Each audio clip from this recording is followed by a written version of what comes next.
using a ukulele. It allows you to play in a higher key using the same chords.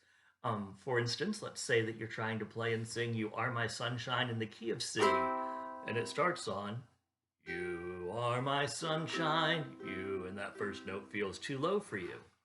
If you take the capo, I'm going to talk about the best way to put it on in a minute, and you add it, you are my sunshine, you.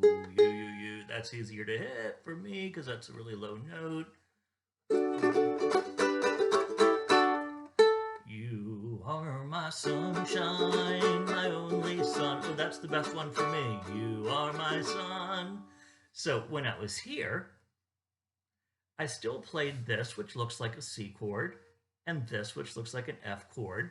But because I was at first fret, I was actually playing a C sharp chord, also called a D flat chord, and a F sharp chord, also called a G flat chord.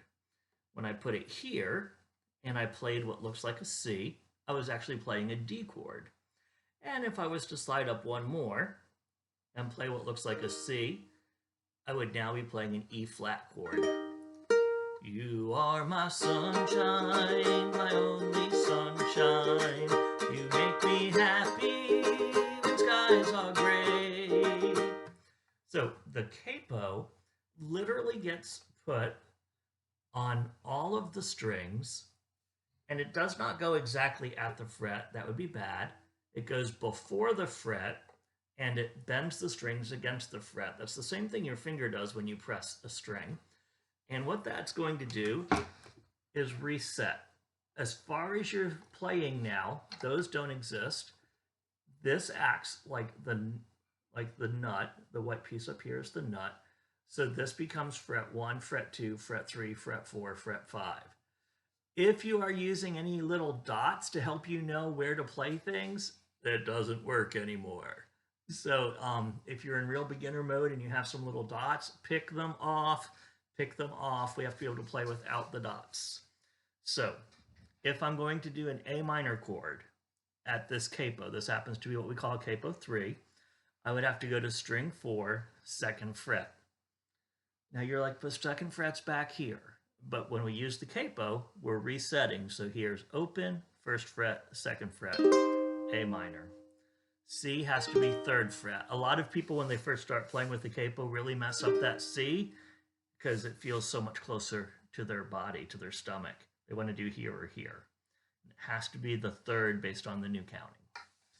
All right, this is considered a quick change capo. It has a spring, and you clamp it on, and the spring holds it down. And the older it gets, the weaker the spring gets, and when the spring gets too weak, you throw it away. There are some other kinds that I'm not going to show you today, but this is the other kind I will show you today.